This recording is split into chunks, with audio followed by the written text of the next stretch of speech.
What's going on, guys? Quick one first. If you could all kindly hit subscribe and the thumbs up, that would really help us out and spread the word of the 1 hour sprint. Today, we're going to deep dive into the Netflix cancellation experience. So most products focus so much on activation, they lose sight of retaining customers when the life cycle is potentially coming to an end. It's shocking, really, when cost per reactivation is so high. Now on screen, you can see a quick before and after of this sprint. On the left is the current live experience, and here on the right is the redesigned concept. Now, there's a few more details which we'll go into aside from what we're showing you on screen, but we'll dive into those a bit later. Quick reminder, the off-grid 1 hour sprint is a rapid design framework created to find potential, not perfection, fast. The core of the sprint is strategy-led design. It's not about polishing pixels. It's all about aligning user experience with real business impact. Let's get into it. All right, time for the strategy. 20 minutes for this one. Quick reminder, as always, this is a concept. We are not immersed within the product team, nor have access to quantitative data, product insights, or any technical constraints to inform this design.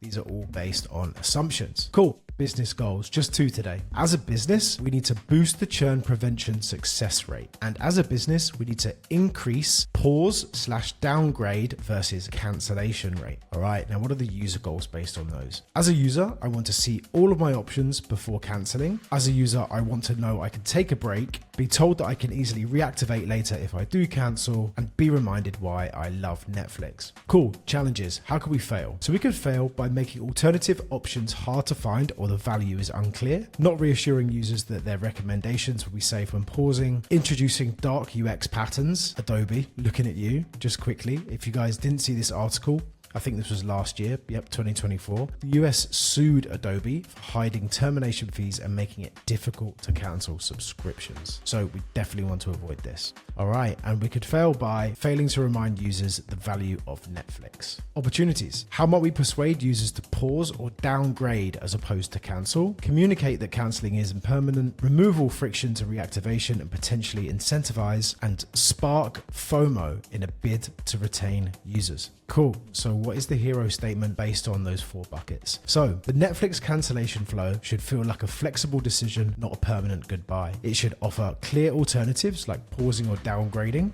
Users should feel reassured that their preferences are safe and reactivation should be effortless. Remind the value of Netflix through past engagement highlights and exciting upcoming releases. The experience should shift the mindset from I'm leaving to I have options. As soon as I land on the My Netflix tab, I'm working hard to try and figure out where to see my plan details and even a CTA or a prompt to cancel. I scrolled to the bottom of this feed, I looked around the whole UI until I noticed this hidden menu in the top right. So now I'm starting to lose a bit of trust. It feels like you're hiding it from me. The analogy should be don't hide, guide towards better choices. So I tap this hamburger at the top and reveals this action sheet. Again, I'm having to scan and try and figure out which menu item I'm looking for. So when I tap inside account, I get taken to this web view experience. So again, I question, why isn't this native? I have to learn a complete new UI pattern. It's now switched from dark to light. Is this all intentional?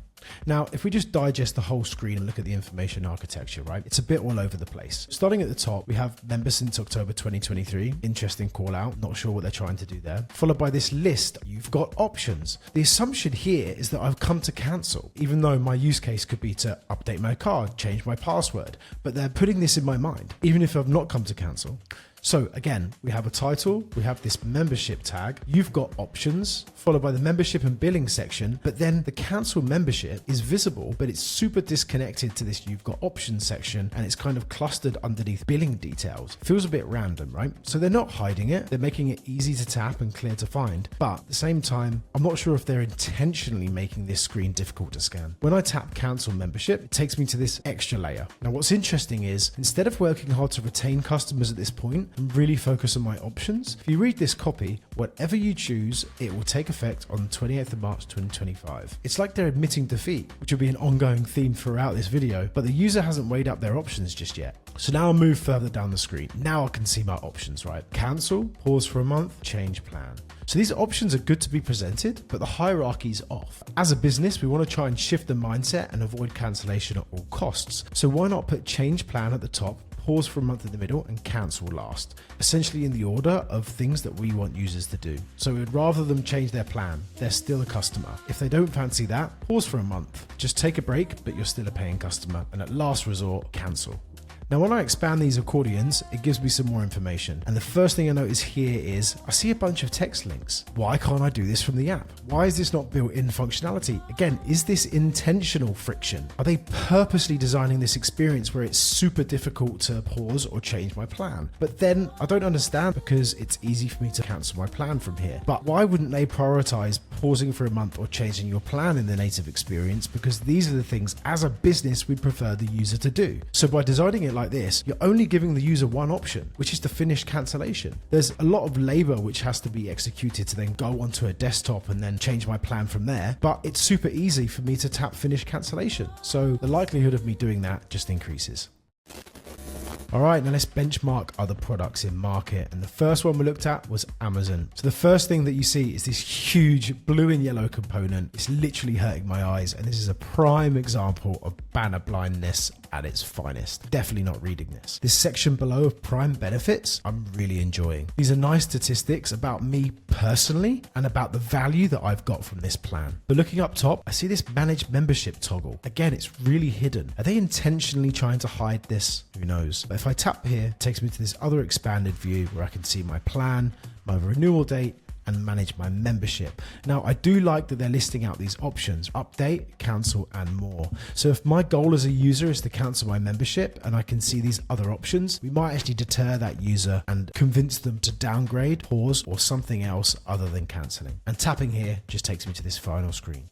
Cool, now let's look at Kareem. So no real comments on the landing page apart from manage subscription is right at the bottom. But as soon as I dive in here, there's no real call out of personal savings or any benefits or doing anything to deter me from cancelling. It's just telling me my details, payment method, and then there's one single option of cancel. When I tap cancel, it directly dives me into the cancellation reasons. There's no saving reinforcement. There's no, do you want to do this instead? It's literally saying, why do you want to cancel? So from a psychological perspective, I'm thinking even deeper on why I want to cancel my plan, which is moving me forward into actually actioning that and cancelling. So in this scenario, I tap food. It takes me to another dynamic list all around food.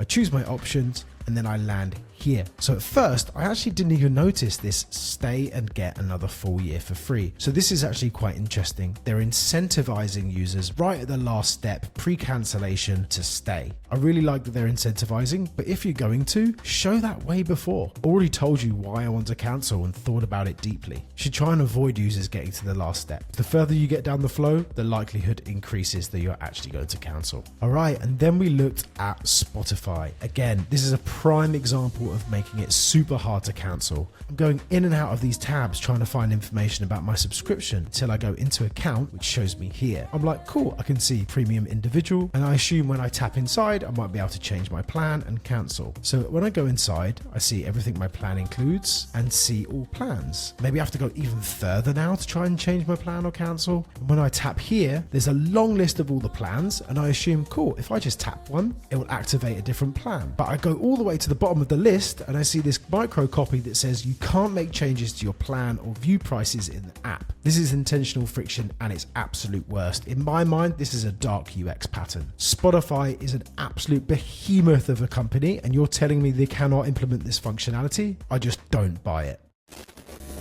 All right, solution time, 20 minutes for this one. So let's go side by side. So on the left is the current production Netflix experience with the weird hamburger and difficult to find my options. And on the right is the redesign concept.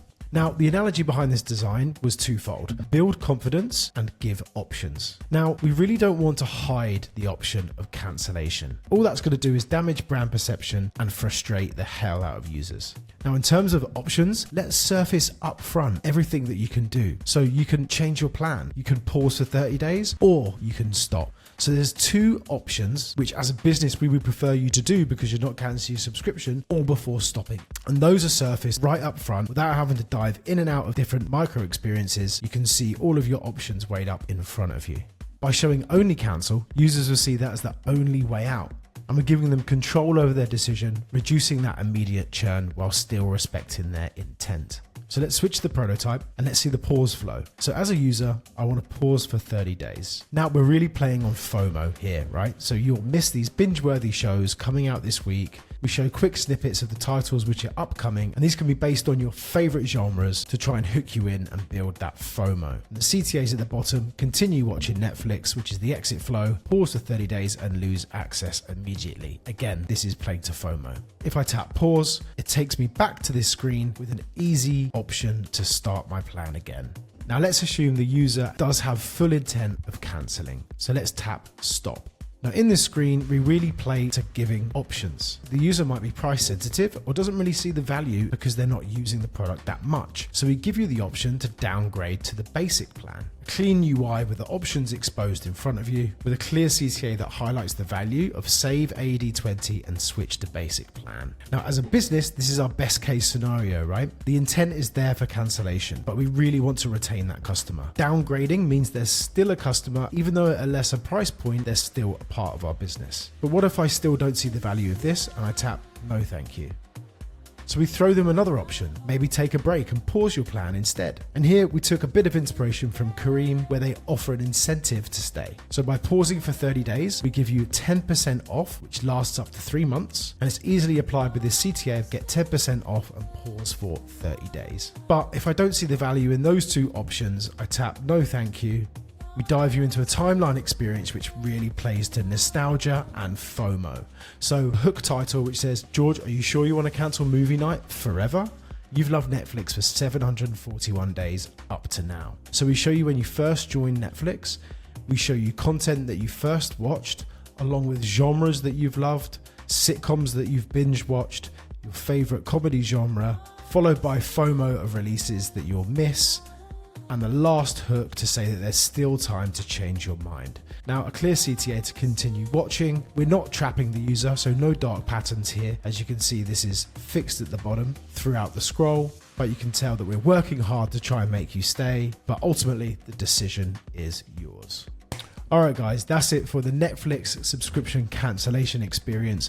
As I mentioned at the start, please hit subscribe and the thumbs up. It will do wonders for us, and please stay tuned for the next one.